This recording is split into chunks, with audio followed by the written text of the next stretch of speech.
ইনু, মেনন, পলক, দীপুমণি সাংবাদিক দম্পতি রূপা, শাকিল, সাবেক আইজিপি মামুন কারাগারে, সুজন 5 দিনের রিমান্ডে। পরিস্থিতি স্বাভাবিক হওয়ায় রাঙামাটিতে 144 ধারা প্রত্যাহার, বিকেলে সম্প্রীতি সমাবেশ, খাগড়াছড়ি বান্দরবনে থমথমে পরিস্থিতি। 3.5 মাস পর খুলেছে ঢাকা বিশ্ববিদ্যালয়, প্রাণ চাঞ্চল্যকর ফিরেছে ক্যাম্পাসে, ক্লাসে ফিরতে পেরে খুশি শিক্ষার্থীরা।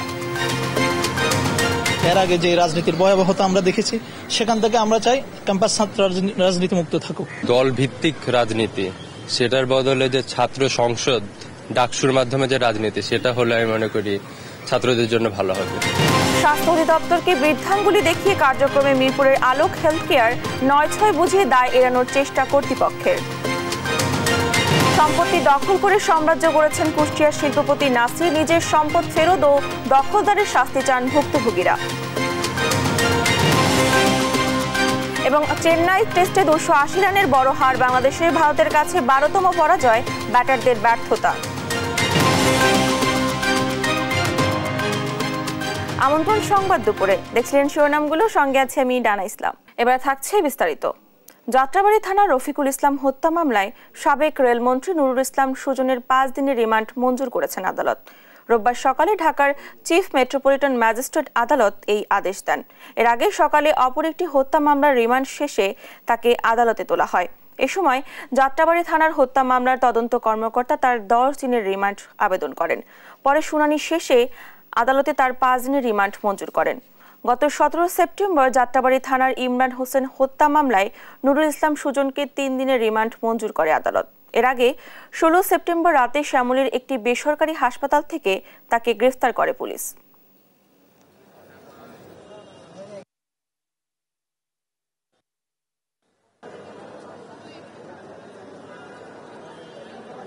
নুরুল ইসলাম সুজন, তাকে এই মামলায়, এই হত্যা মামলায় যিনি মারা যান রফিকুল ইসলাম, গত 18/7/24 তারিখে সে যাত্রাবাড়ির মোড়ে তাকে গুলি করে হত্যা করা হয়। এই মামলায়ও তদন্তকারী কর্মকর্তা নুরুল ইসলাম সুজনকে এই মামলায় সৌনেরেশ দেখানোর জন্য আবেদন করেন এবং 5 দিনের রিমান্ড প্রার্থনা করেন। 10 দিনের রিমান্ড প্রার্থনা করেন। বিজ্ঞ আদালত সৌনেরেশ মঞ্জুর করে এবং তার বিরুদ্ধে 5 দিনের রিমান্ড মঞ্জুর করেন।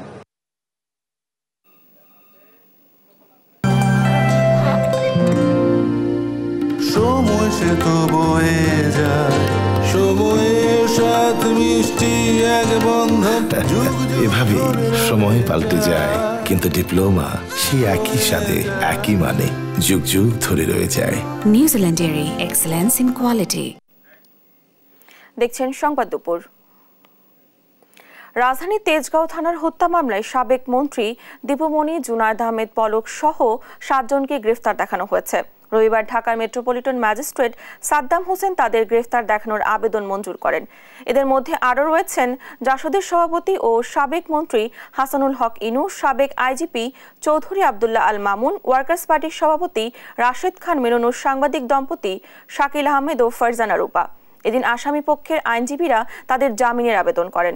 শুনানি শেষে আদালত জামিন আবেদন নামঞ্জুর করে তাদের কারাগারে পাঠানোর নির্দেশ দেন। অন্যদিকে তাদের তেজগাঁও থানার হত্যা মামলায় গ্রেফতার দেখানোর আবেদন মঞ্জুর করেন আদালত।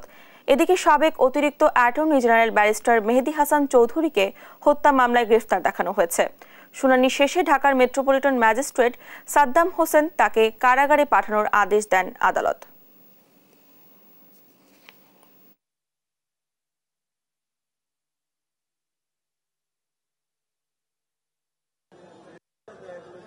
এই আসামিদেরকে প্রাথমিক তদন্তে তাদেরকে জড়িত থাকার বিষয়টা উদ্ঘাটিত হওয়ার কারণে তাদেরকে মামলায় সন্নিবেশ করা হোক। বিজ্ঞ আদালত তার বক্তব্য শুনে এবং আসামি পক্ষেও তাদের আইনজীবীরা এখানে উপস্থিত ছিলেন, তারাও এই সন্নিবেশ হওয়ার পরে তাদের জামিন শুনে তাদের বক্তব্য রাখেন। বিজ্ঞ আদালত তাদের সন্নিবেশ করে জামিন প্রার্থনা নামঞ্জুর করেন। ডেপুটি অ্যাটর্নি জেনারেল মেহেদী হাসান, যিনি সুপ্রিম কোর্ট বারের ভোট চুরি কারচুপির জন্য যিনি স্রষ্টা, তাকেও রাজপথে হত্যা মামলায় আন্দোলন সংগ্রামে সেই কোটা বিরোধী আন্দোলন বিরুদ্ধে ছিলেন, তাকেও এই হত্যা মামলায় সৌনারেশ করা হয় এবং তাকেও বিজ্ঞ আদালত সৌনারেশ করে তাকে জেল হাজতে প্রেরণ করেন। রাঙামাটিতে প্রত্যাহার করা হয়েছে ১৪৪ ধারা। একই সঙ্গে বিকেলে সম্প্রীতির সভা ডেকেছে প্রশাসন। আইনশৃঙ্খলার উন্নতি হওয়ায় রোববার সকাল ১১টার দিকে এই সিদ্ধান্ত হয়। পুলিশ জানায়, জেলার পরিস্থিতি স্বাভাবিক রয়েছে, কোথাও অপ্রীতিকর ঘটনা ঘটেনি। এদিকে ৭২ ঘন্টার অবরোধে রাঙামাটির সাজেক ভ্যালিতে আটকা পড়েছেন প্রায় ১৫০০ পর্যটক। নিরাপত্তা ঝুঁকি থাকায় কোনো গাড়ি ছেড়ে যায়নি। এদিকে খাগড়াছড়ি ও রাঙামাটিতে সহিংসতায় মৃত্যু ও অগ্নিসংযোগের প্রতিবাদে এবং দোষীদের বিচার দাবিতে শনিবার সকাল থেকে ৩ পার্বত্য জেলায় চলছে সড়ক ও নৌপথ অবরোধ। জুম ছাত্র জনতার ডাকা এই অবরোধে সমর্থন দিয়েছে ইউপিডিএফ। পাশাপাশি রাঙামাটিতে চলছে যৌথ মালিক সমিতির ডাকা অনির্দিষ্টকালের পরিবহন ধর্মঘট। তবে আজকে কোথাও অপ্রীতিকর ঘটনার খবর না পাওয়া গেলেও পার্বত্য জেলাগুলোতে বিরাজ করছে থমথমে পরিস্থিতি।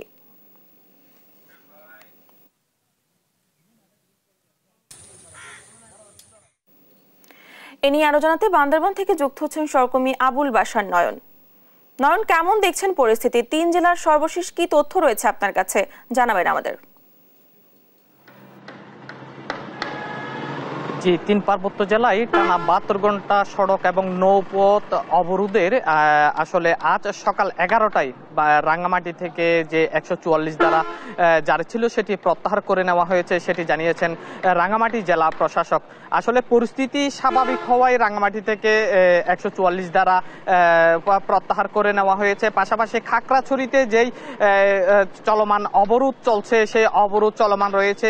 তবে আজ সকাল থেকে রাঙ্গামাটি এবং খাগড়াছড়ির কোথাও কোনো ধরনের অপ্রীতিকর কোনো ঘটনার আসলে খবর পাওয়া যায়নি। গতকাল রাঙ্গামাটিতে নানা রিউমার ছড়িয়ে পড়েছিল, কিন্তু পরিস্থিতি অনেকটা আইনশৃঙ্খলা বাহিনীর নিয়ন্ত্রণে রয়েছে। রাঙ্গামাটির বিভিন্ন পয়েন্টে সেনাবাহিনী, বিজিবি এবং পুলিশের টহল জোরদার রয়েছে। অর্থাৎ রাঙ্গামাটির পরিস্থিতি অনেকটা স্বাভাবিক হয়েছে বলা যায়, যার কারণে জেলা প্রশাসনের পক্ষ থেকে ১৪৪ ধারা যেটি জারি করা হয়েছিল সেটি প্রত্যাহার করা নেওয়া হয়েছে। পাশাপাশি আমি যদি বান্দরবানের কথা বলি, রাঙ্গামাটি এবং খাগড়াছড়িতে যে অবরোধ চলছিল, সংঘাত সংঘর্ষ চলছিল, সেই রেশ আসলে বান্দরবানে তেমনটা পড়েনি। বান্দরবানের স্বাভাবিক জীবনযাত্রা রয়েছে। তবে বান্দরবানের থেকে রাঙ্গামাটিতে যে পরিবহন ব্যবস্থা সেটি এখনো পর্যন্ত বন্ধ রয়েছে। বান্দরবান থেকে রাঙ্গামাটি এবং রাঙ্গামাটিতে বান্দরবানে কোনো পরিবহন চলাচল এখনো পর্যন্ত করছে না।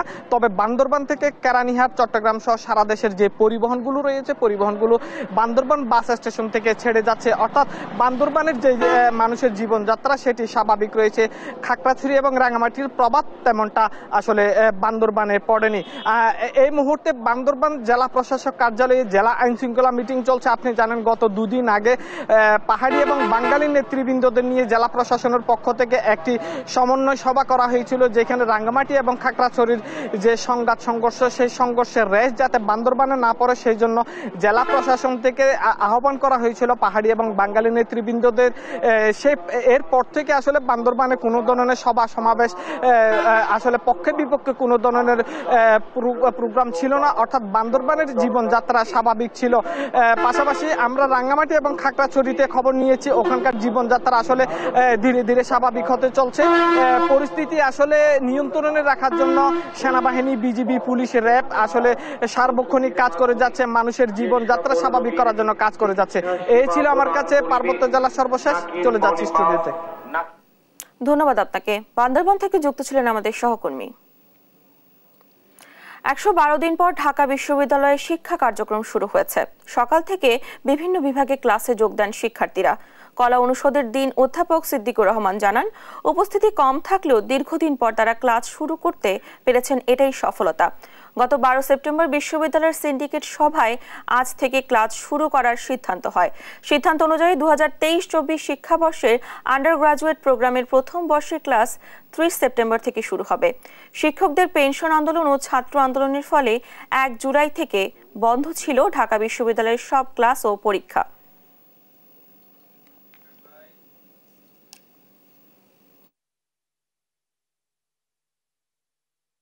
তো আমরা চাই সাধারণ ছাত্র হিসেবে যে ক্যাম্পাস ছাত্র রাজনীতি মুক্ত থাকুক। অর্থাৎ দলীয় যে রাজনীতি, এর আগে যে রাজনীতির ভয়াবহতা আমরা দেখেছি, সেখান থেকে আমরা চাই ক্যাম্পাস ছাত্র রাজনীতি মুক্ত থাকুক। সাধারণ শিক্ষার্থী হিসেবে ছাত্র রাজনীতির যে এই ফল, সেটা তো আমরা আসলে ভালো দেখতেছি না। তো আমরা মনে করি এই সকল যেটা রাজনৈতিক দল ভিত্তিক রাজনীতি, সেটার বদলে যে ছাত্র সংসদ ডাকসুর মাধ্যমে যে রাজনীতি, সেটা হলে আমি মনে করি ছাত্রদের জন্য ভালো হবে। 3.5 মাস পর ঢাকা বিশ্ববিদ্যালয়ের শিক্ষা কার্যক্রম শুরু হয়েছে। সকাল থেকে বিভিন্ন বিভাগে ক্লাসে যোগ দেন শিক্ষার্থীরা। এ নিয়ে জানাতে যুক্ত হচ্ছেন সহকর্মী মাজহারুল ইসলাম। মাজহার, দীর্ঘদিন পর ক্লাসে ফিরে কি বলছেন শিক্ষার্থীরা? আপনাকে ধন্যবাদ। আপনি যেমনটা বলছিলেন যে দীর্ঘদিন পরে কিন্তু ঢাকা বিশ্ববিদ্যালয়ের ক্লাস শুরু হয়েছে। আপনি জানেন যে ঢাকা বিশ্ববিদ্যালয়ের প্রাণ হচ্ছে শিক্ষার্থীরা। এতদিন পর্যন্ত বিভিন্ন আন্দোলন সংগ্রামের কারণে কিন্তু ঢাকা বিশ্ববিদ্যালয়ের ক্লাস পরীক্ষা বন্ধ ছিল। এ নিয়ে কিন্তু একটা ব্যাপক নেতিবাচক প্রভাব বিশ্ববিদ্যালয়ের উপর পড়েছিল, কিন্তু আজকে ক্লাস শুরু হওয়ার পরে শিক্ষার্থীদের মধ্যে যে আমরা উচ্ছ্বাস উদ্দীপনা দেখেছি, সেটি কিন্তু সেই ঢাকা বিশ্ববিদ্যালয়ের চিরাচরিত পরিবেশকে মনে করিয়ে দেয় আমাদেরকে। আপনি জানেন যে ঢাকা বিশ্ববিদ্যালয়ে ক্লাস শুরুর বিষয় সিদ্ধান্তটি কিন্তু গত 13 সেপ্টেম্বর হয়েছিল এবং তারই ধারাবাহিকতায় কিন্তু আজকে আনুষ্ঠানিকভাবে ক্লাস শুরু হলো। আমরা শিক্ষার্থীদের সাথে কথা বলেছি, তারা বলেছে এই যে দীর্ঘদিন পরে তাদের প্রত্যাশিত ক্লাস শুরু হলো, তাদের বন্ধু বান্ধবীদের সাথে দেখা, শিক্ষকদের আন্তরিকতা, এবং তারা বলেছেন যে 5 আগস্টের পরে যে নতুন বাংলাদেশের স্বপ্নযাত্রা শুরু করেছে, আজকে কিন্তু ক্লাসেও তারা সেটার প্রতিফলন পেয়েছেন। তারা বলছেন শিক্ষকরা যেভাবে আন্তরিকতার সাথে ক্লাস নিয়েছেন, বিভাগের চেয়ারম্যানরা তাদের সে খোঁজ খবর নিয়েছেন এবং তাদের কোনো সমস্যা আছে কিনা, এই যে একটা আন্তরিকতার পরিবেশ শিক্ষার্থীরা পেয়েছেন, এটা কিন্তু তারা বলছেন যে আগামী দিনেও এই ধরনের শিক্ষার্থীদের পরিবেশ বান্ধব থাকবে, এটা তারা প্রত্যাশা করছেন এবং শিক্ষক শিক্ষার্থীদের মধ্যে একটি ভালো সম্পর্ক গড়ে উঠবে, যেখানে পড়াশোনার কথা থাকবে, বিশ্বের কথা থাকবে এবং নানা ধরনের বিষয় নিয়ে তারা ক্লাসে আলোচনা করবেন। এটি কিন্তু তাদের প্রত্যাশা। সকাল থেকে বিশ্ববিদ্যালয়ের আজকে কিছুটা উপস্থিতি কম থাকলেও বেলা বাড়ার সাথে সাথে কিন্তু সেই উপস্থিতি বাড়তে থাকে এবং শিক্ষক শিক্ষার্থীরা প্রত্যাশা করছেন আগামীকাল থেকে ক্লাসে উপস্থিতির হার বাড়বে এবং যারা ক্লাস থেকে দূরে ছিল তারাও আস্তে আস্তে ক্লাসে আসবে। আপনি জানেন যে ক্লাস না থাকে অনেক শিক্ষার্থী এখনো গ্রামের বাড়িতে রয়ে গেছেন এবং তারা নিজ গন্তব্য থেকে আবার বিশ্ববিদ্যালয়ে ফিরে আসবেন এবং ক্লাসে ফিরবেন, এটাই কিন্তু সবার প্রত্যাশা। এবং তারা বলছেন যে বিশ্ববিদ্যালয়গুলোতে একটা সুন্দর পরিবেশ তৈরি হয়েছে। বিশ্ববিদ্যালয়ের প্রভুষ যারা ছিল, দায়িত্বশীল শিক্ষক যারা আছেন, তারা কিন্তু তাদের খোঁজখবর নিচ্ছেন এবং তাদের সমস্যাগুলোর কথা শুনছেন এবং তারা প্রত্যাশা করছেন। এবং ইতিমধ্যে কিন্তু আপনি জানেন যে ঢাকা বিশ্ববিদ্যালয়ে ছাত্র রাজনীতি নিষিদ্ধ করা হয়েছে এবং এটি নিষিদ্ধের ফলে কিন্তু শিক্ষার্থীরা বলছেন যে এটি নিশ্চয়ই একটি ভালো সিদ্ধান্ত, তবে ছাত্র প্রতিনিধি কিন্তু অবশ্যই থাকতে হবে, কারণ যেহেতু সাধারণ শিক্ষার্থীদের কথা বলার মতো এতদিন পর্যন্ত কেউ ছিল না এবং তারা প্রত্যাশা করছেন বিশ্ববিদ্যালয় যে সিদ্ধান্তটি নিয়েছে সেই সিদ্ধান্ত কার্যকর করার জন্য কিন্তু ছাত্র প্রতিনিধিত্ব তৈরি করার জন্য কিন্তু ডাকসু নির্বাচন দিতে হবে এবং তারা কিন্তু বারবার সেই ডাকসু নির্বাচনের প্রতি গুরুত্ব দিয়েছেন এবং তারা বলছেন যে দ্রুত সময়ের মধ্যেই ডাকসু নির্বাচন হবে এবং ছাত্র প্রতিনিধির মাধ্যমে বিশ্ববিদ্যালয় প্রশাসনের সাথে বসে তাদের দাবি দাওয়াগুলো তুলে ধরতে পারবেন, এটি কিন্তু তাদের প্রত্যাশা। তবে সব মিলে ক্লাস শুরু হওয়ার ফলে কিন্তু ঢাকা বিশ্ববিদ্যালয়ে একটি সুন্দর পরিবেশ তৈরি হচ্ছে, একটি উচ্ছ্বাস উদ্দীপনার তৈরি হচ্ছে, সেটি চলমান থাকবে, সেটি কিন্তু সবার প্রত্যাশা। এই ছিল ঢাকা বিশ্ববিদ্যালয় থেকে আমার কাছে সর্বশেষ তথ্য। মাজহার, ধন্যবাদ আপনাকে। ঢাকা বিশ্ববিদ্যালয়ের ক্যাম্পাস থেকে যুক্ত ছিলেন আমাদের সহকর্মী। সচিবালয়ে কথা বলছেন মৎস্য প্রাণী সম্পদ মন্ত্রণালয়ের উপদেষ্টা ফরিদা আক্তার। আমরা সরাসরি চলে যাচ্ছি সেখানে এবং এটা আলোচনাটা এখানেই শেষ করতে চাই। এটা বলেই শেষ করব, বাণিজ্য মন্ত্রণালয় স্বাধীনভাবে এটা তারা দিয়েছেন এবং তারা একটা অনুরোধের প্রেক্ষিতে দিয়েছেন। ভারতে দুর্গাপূজা উপলক্ষে বিশেষ অনুরোধ ছিল, সেই অনুযায়ী তারা করেছেন, সেটা তাদেরকে আমি তো জোর করতে পারি না। হ্যাঁ, ঠিক আছে, আমি আর কিছু কথা বলতে চাই। যদি দাম বাড়ে সেই দাম বাড়ার ব্যাপারে অবশ্যই আমাদেরকে ব্যবস্থা নিতে হবে। বাংলাদেশের বাজারে 350 গ্রাম ওজনের ইলিশ 700 টাকা কেজি, আর গতকালকে আমি কলকাতায় খবর দিয়েছি সেইখানে 2800 টাকা রুপিতে, 2860 টাকা রুপিতে কেজি বিক্রি হচ্ছে ইলিশ। এই পর্যায়ে বাংলাদেশের মানুষ ভর মৌসুমে ইলিশ খেতে পারছে না। আপনি বলছিলেন আমজনতার পাতে ইলিশ দিতে চাই, আমরা শ্রদ্ধা জানিয়ে বলছি যে বাংলাদেশের ইলিশ আপনারা রপ্তানি করবেন কি না। এখন আচ্ছা, যে দামের ব্যাপারটা আমরা প্রতিনিয়তই আসলে মনিটর করছি, এমনকি মজুদ হয় কিনা, আহরণ কেমন হচ্ছে, এগুলো আমরা দেখছি। এখন দেখেন, একটা সরকার যখন নাকি এক একটা মন্ত্রণালয় থেকে বিভিন্ন কারণে তারা সেই মন্ত্রণালয় সিদ্ধান্ত নিতেই পারে, সেটার জন্য আমাদের কাজে যদি আমরা কোনো অবহেলা করে থাকি বা আমাদের কাজের জন্য দেশের কোনো ক্ষতি হয় বা জনগণ না পায়, সেটার দায়িত্ব নেব আমরা অবশ্যই। এই রপ্তানি বন্ধে আপনাদের পক্ষ থেকে কোনো ব্যবস্থা নেবেন? মানে রপ্তানি বন্ধের জন্য না, রপ্তানি বন্ধ তো দায়িত্ব আমার না, বুঝছেন। আমি আহ্বান জানাতে পারি কিন্তু আমি বন্ধ করতে পারি না, বুঝছেন। আমি আগে জানিয়ে ফেলেছি যা, কিন্তু এখন ওরা বলছে দুর্গাপূজাকে কেন্দ্র করে তারা বিশেষ যে অনুরোধ পেয়েছে সেই অনুযায়ী যদি তারা করে থাকে সেটা তো আমি জোর করে কিছু করতে পারবো না। তো ফলে এখানে একটা ব্যাপার হলো, বাংলাদেশে কিন্তু আপনারা আমাকে পশ্চিমবঙ্গের চেয়ে বেশি পুজো হয়, ৩৩,০০০ অধিক মণ্ডপে বাংলাদেশে পুজো হয়, সেই পরিমাণ পুজো কিন্তু পশ্চিমবঙ্গে হয় না। অথচ বাংলাদেশে কেজি এটা আপনারা বাণিজ্য মন্ত্রণালয়কে গিয়ে বলেন, দয়া করে আপনারা বাণিজ্য মন্ত্রণালয়ের সাথে কথা বলেন। এটা মৎস্য তো কিন্তু শোনেন, মাছ আমার, কিন্তু মাছ আমাদের অন্যান্য পণ্য যেগুলি রপ্তানি হয় সেগুলো কি সব বাণিজ্য মন্ত্রণালয় উৎপাদন করে? ওগুলো তো বিভিন্ন মন্ত্রণালয়ের অধীনে থাকে, কিন্তু রপ্তানি আমদানির সিদ্ধান্ত বাণিজ্য মন্ত্রণালয় নেয়ার অধিকার তো তাদের আছে, এবং তারা সেই সেই সেই বিশেষ প্রেক্ষিতেও আর একটা কথা পরিষ্কার করি, পূজার সাথে আমি আমাদের যারা হিন্দু ভাই বোনরা আছেন তাদের সাথেও কথা বলছে, দেখেছি ধর্মীয়ভাবে ইলিশের সাথে পূজার কোনো সম্পর্ক আছে কিনা সেটা আমি শুনেছি নাই। কাজে এটা আমরা যেমন ভালো খাবার খাই, সে ভালো খাবার খাওয়ার একটা অংশ হিসেবে তারা নিতে চাচ্ছে, কিন্তু পূজার সাথে এটার কোনো সম্পর্ক নাই। তো এটা পরিষ্কার করা দরকার। অনেক সময় মনে হবে যে আমরা খুব নিষ্ঠুরভাবে একটা ধর্মীয় অনুষ্ঠানকে ক্ষতিগ্রস্ত করছে, তা কিন্তু না। আপনারা দয়া করে বাণিজ্য মন্ত্রণালয়ের সাথে কথা বলেন, তারা নিশ্চয়ই বিশেষ একটি অনুরোধের প্রেক্ষিতে করেছেন, সেই অনুরোধটাকে আমরা খণ্ডন করব, সেটা আমরা করতে চাই না। সচিবালয়ে কথা বলছিলেন মৎস্য প্রাণী সম্পদ মন্ত্রণালয়ের উপদেষ্টা ফরিদ আক্তার। আমরা তখন সরাসরি যোগ ছিলাম সেখানে। রফতানি খবরে চাঁদপুরের মাছহাটে কেজিতে ১০০ থেকে ১৫০ টাকা বেড়েছে ইলিশের দাম। এ নিয়ে আরো জানাচ্ছেন সহকর্মী শরীফ আহমেদ।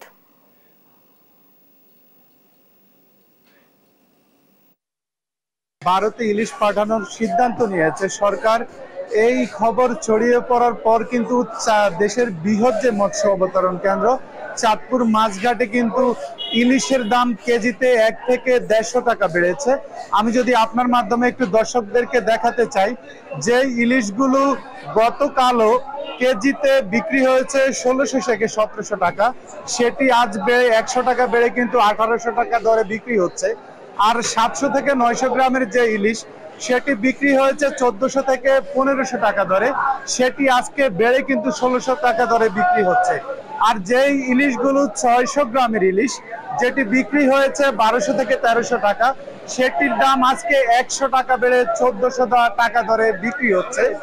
তো আমি এখানে যারা ব্যবসায়ী রয়েছে তাদের সাথে আমি কথা বলেছি, তারা বলছেন যে এখন ইলিশের বড় মৌসুম হলেও কিন্তু ইলিশের প্রাপ্যতা কিন্তু ঘাটে কম, চাহিদার তুলনায় কম, আর ইলিশ ঘাটে আসায় কিন্তু ইলিশের দাম কমছে না। আর যখন ভারতে ইলিশ পাঠানোর সিদ্ধান্ত হয়েছে এর সাথে সাথেই কিন্তু আজ ইলিশের দাম কেজিতে ১০০ টাকা বেড়ে গিয়েছে। আর এখানে যে ক্রেতা রয়েছেন তাদের সাথে আমি কথা বলেছি, তারা বলছেন গত ২ দিনের তুলনায় কিন্তু আজ ইলিশের দাম কিছুটা বেশি, তো তারা চাহিদা অনুযায়ী ইলিশ ক্রয় করতে পারছেন না। আসলে আমাদের এখানে যে লোকাল যে ইলিশটা, আপনি জানেন যে আসলে বাংলাদেশের পদ্মা নদীর ইলিশের কিন্তু একটি সুখ্যাতি রয়েছে সারা দেশে এবং দেশের বাইরে। এই পদ্মা নদীর ইলিশের জন্যই কিন্তু সারা দেশে ব্যাপক চাহিদা রয়েছে। তো আজ কিন্তু এই পদ্মা নদীর ইলিশ কিন্তু চাঁদপুর ঘাটেই বেশি বিক্রি হয়। আর পাশাপাশি আমি আপনাকে যদি আরেকটু তথ্য জানিয়ে রাখি যে আসলে আজকে কিন্তু ঘাটে এই পর্যন্ত ২০০ থেকে ৩০০ মণ মাছ ঘাটে এসেছে। তো বেলা বেলার সাথে সাথে ব্যবসায়ীরা আশা করছেন আরো মাছ ঘাটে আসবে।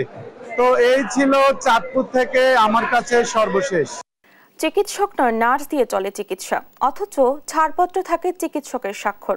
হাসপাতালে ফ্রিজে থাকে ওষুধের বদলে আইসক্রিমের বাক্স। বলছি মিরপুরের আলোক হেলথ কেয়ারের কথা। নানা অনিয়ম এবং দুর্নীতির অভিযোগের ভিত্তিতে হাসপাতালের কার্যক্রম বন্ধের নির্দেশ দেয় স্বাস্থ্য অধিদপ্তর।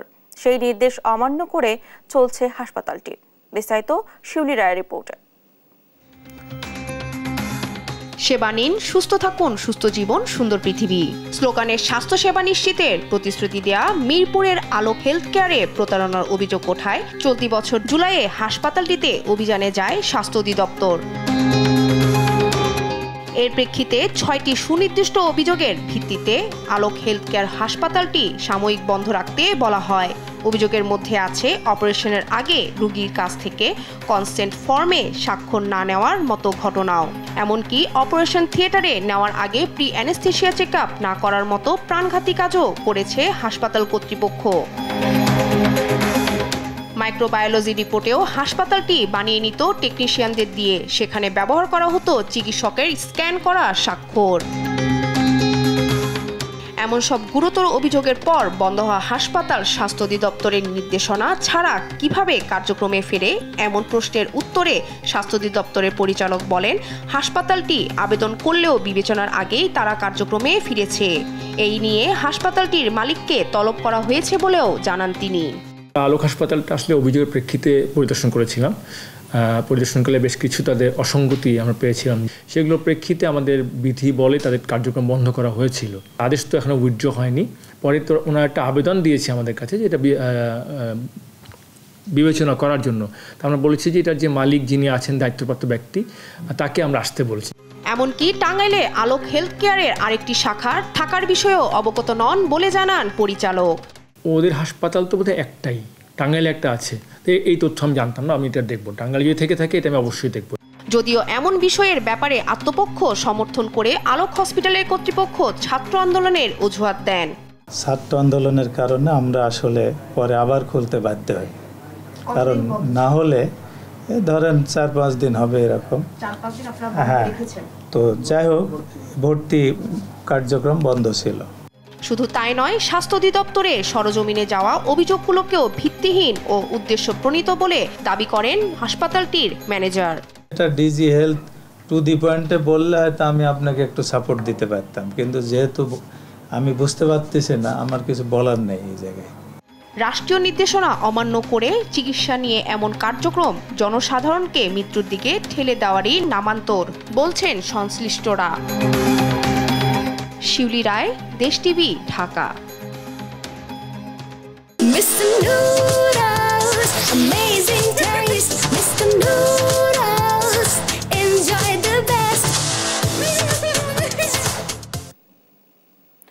জাহাঙ্গীরনগর বিশ্ববিদ্যালয়ের সাবেক ছাত্রলীগ নেতা শামীম মোল্লা হত্যা মামলার আসামি মাহমুদুল হাসান রায়হানকে গাজীপুরের হোতাপাড়া থেকে গ্রেফতার করেছে পুলিশ।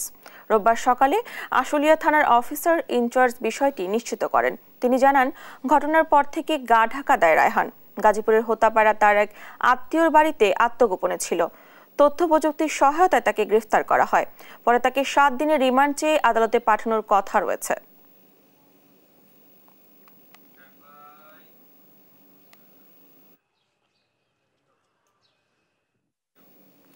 কুষ্টিয়ার কেএনবি অ্যাগ্রো ইন্ডাস্ট্রিজের স্বত্বাধিকারী শিল্পপতি কামরুজ্জামান নাসির গেল 10 বছরে আওয়ামী লীগের যুগ্ম সাধারণ সম্পাদক মাহবুবুল আলম হানিফ ও স্থানীয় আওয়ামী লীগ নেতাদের প্রভাবে সাধারণ মানুষের সম্পত্তি দখল করে গড়েছেন নিজের সাম্রাজ্য।